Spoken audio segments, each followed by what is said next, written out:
All right, let's talk about it for a minute. It's been a while with the, and I'm a little bit tired, but let's put up the episode and see what we can glean of that. I do feel like we're getting more of a feeling of what's happening. So plot is spot on in terms of like the general idea. So she's definitely working with him, but she has her own agency, which is very interesting. She has her own will, she has her own beliefs, she has her own say in the matter, and he supposedly somewhat listens to her. She's kind of the crazy doc in here, giving everybody the power of Techhnolyze, and as such, people, I guess, listen to her authority as that doctor. I mean, he still has a lot of anger issues, which is absolutely understandable in the situation he is in, but still, a lot of the way he is trying to solve problems, or maybe he's not trying to solve problems at all, but a lot of his coping mechanisms is basically violence and rage and just pure emotion. I do wonder how he grew up. We've seen those quick flashes of his past with like supposedly his father maybe hanging himself and whatnot. Do wonder, like, and his mother dying and all of that. Now, obviously, it makes sense that he's been in that he's in a lot of emotional turmoil from all of the things happening to him back in the past and right now. But it also proves that he has never learned strategies to properly engage with other people.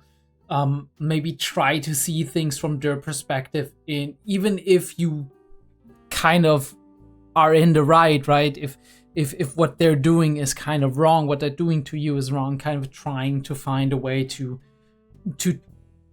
put things in a way that they're to your advantage, but he's not using that. But at the moment, at the very least, he's understanding that she is not the problem, right? I mean, as much as she might be mean-spirited or have nefarious plans for him, be arrogant, or be using him as a tool, and he does have that resentment. I do like how we're playing with the eyes. One of his eyes has a glimmer of something, right?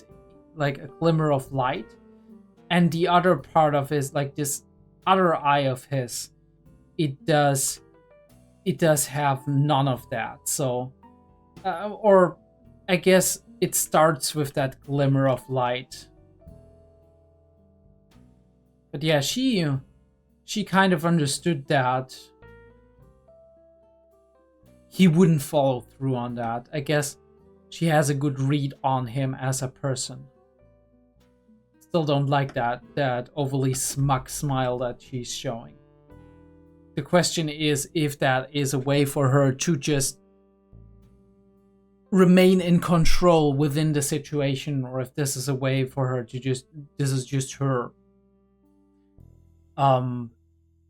whatchamacallit, her characteristic, right? If this is just her personality coming through and she's just arrogant and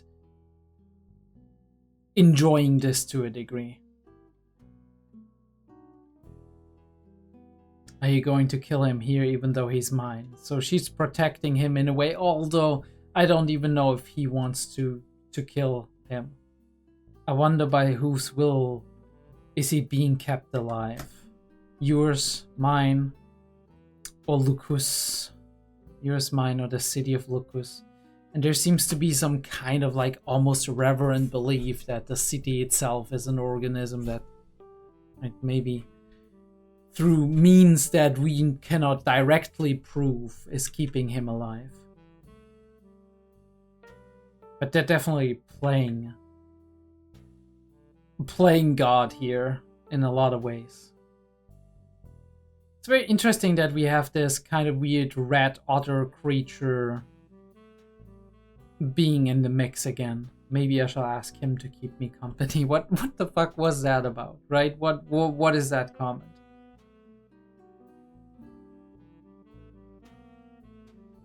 Or was she talking about our main character, ACC, here? he's showing. That is cool imagery, I gotta say. This is cool imagery with her like being there showing the flower, and one of like the flower is basically one of her eyes, more or less. That is a really cool way to put it, kind of.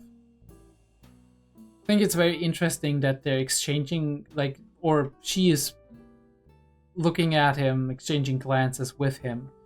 But he's not engaging with any other human being. He's just walking past them.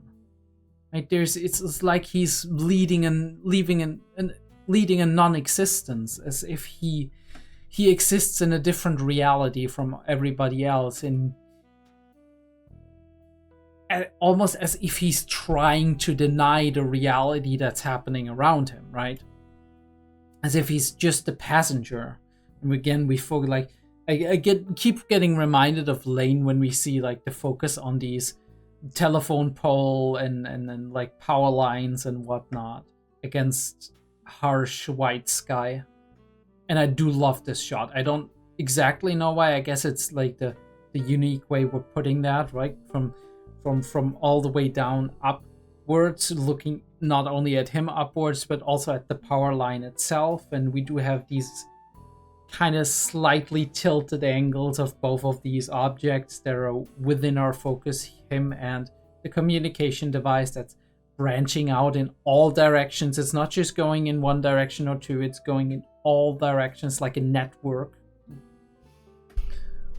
And him looking up to it. He has such an unassuming aura, right? He's just stepping into a scene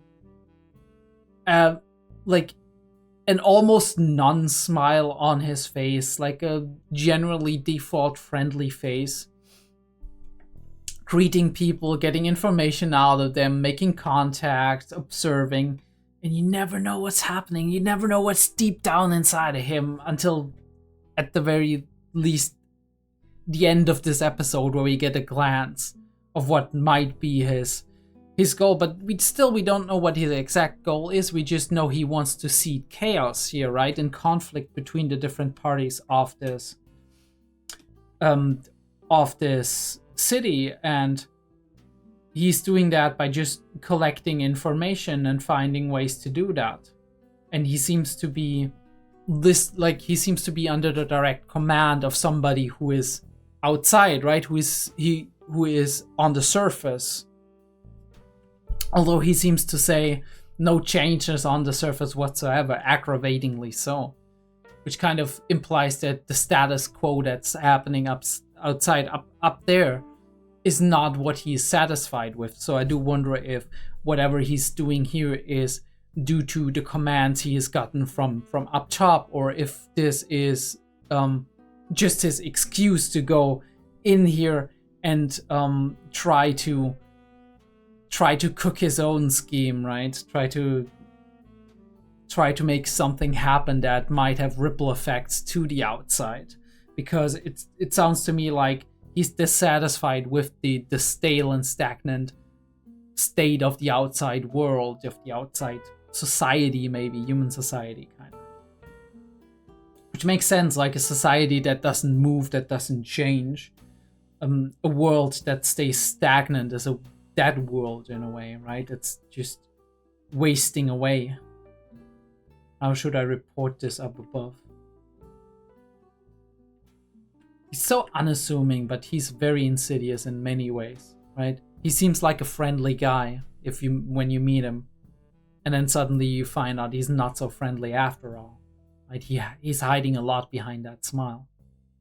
Again, we play with mirror imagery, him looming above the city, even above the monument that he's looking out onto. He's the mastermind, but maybe also not, right? Because Yoshi kind of is. With things happening.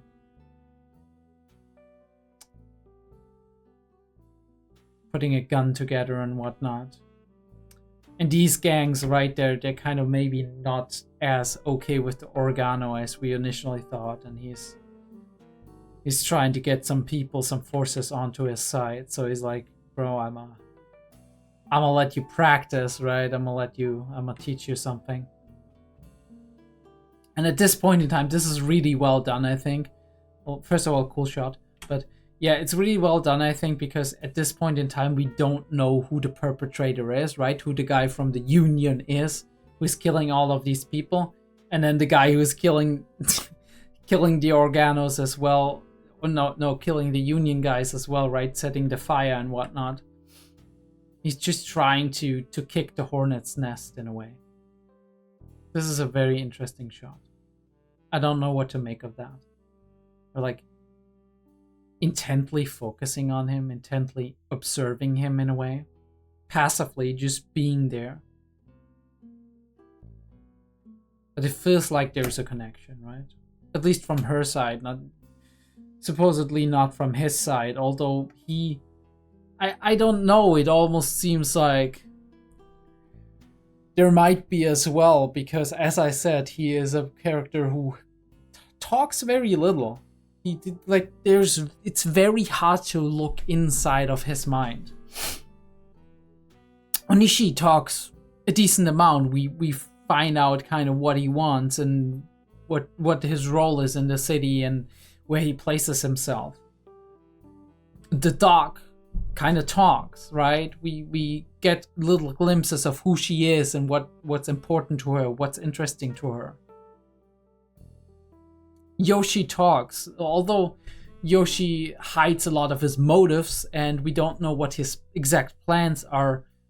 We get glimpses of the kind of person he is, or at least the kind of person he pretends to be. He is such an unwritten page. Right? He's such a blank page. He seems in many ways like a newborn put into a harsh world. Right? Like he learned to walk 3 weeks ago.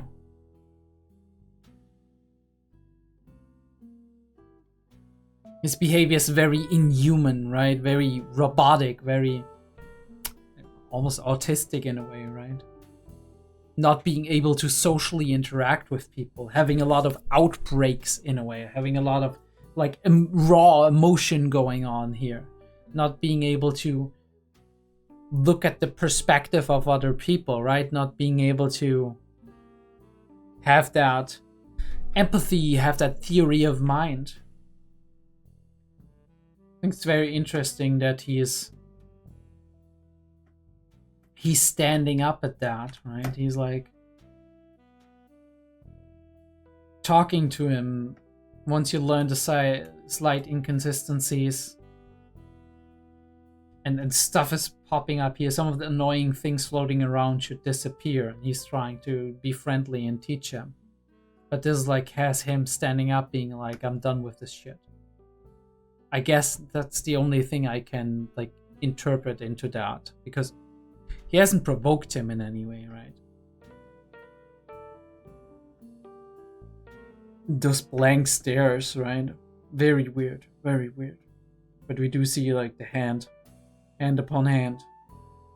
And it's interestingly enough, it's his mechanical hand. And he calms down, right? I mean, maybe he needs somebody like that. Non-threatening, unassuming, supportive. The question is, what is her role, right? And what does she know? And what's her plan for him? She's just following her gut feeling, or is there something more to that, right? In connection with the sage and whatever.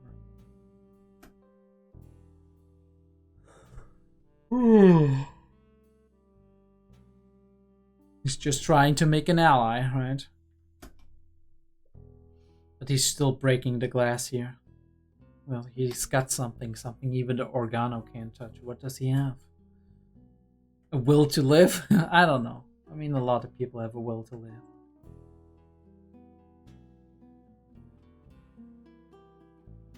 Yeah, breaking that glass.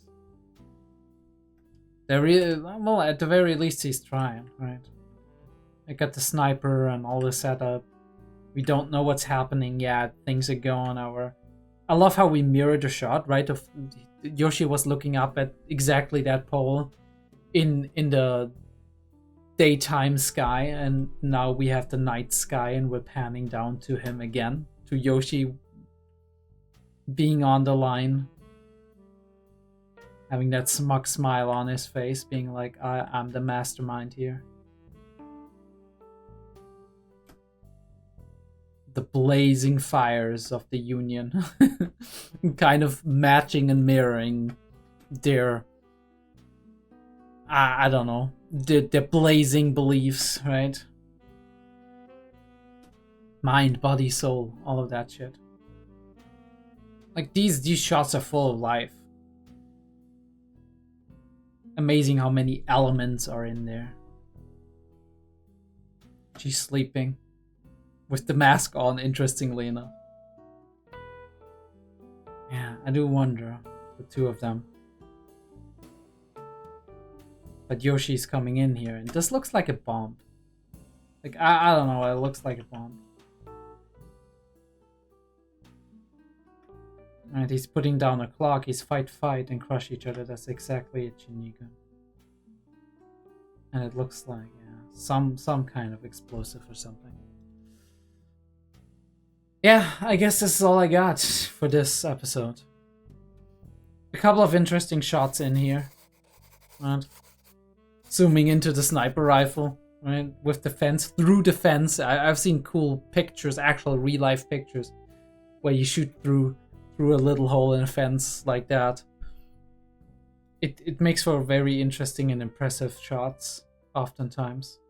I do love the framing, right? We never have somebody, or we rarely have somebody in the center of a frame just smack dab, unless it's intended, like it's here. Right, and this is kind of like an oh shit moment, right? I'm impacted in some way. Round table from the ground up, from the ground down, from the ceiling down, right? Top down, which often means we're talking about something like conspiratorial in this case. Somebody's listening in on it. Weird dreamlike sequences where we do have flashbacks. Looking at a sign above, like first story level, basically.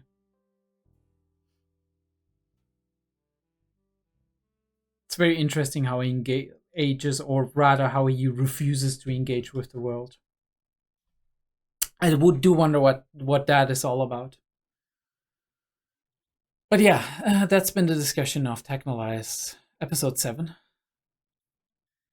I do hope you enjoyed this. It wasn't too long, 18 minutes, but I think it should be fine. Should be nice and crispy for everybody who just wants that little bit extra. Leave me a like and subscribe if you like that discussion, and I'll be seeing you next week for Monster and the week after for Techhnolyze again.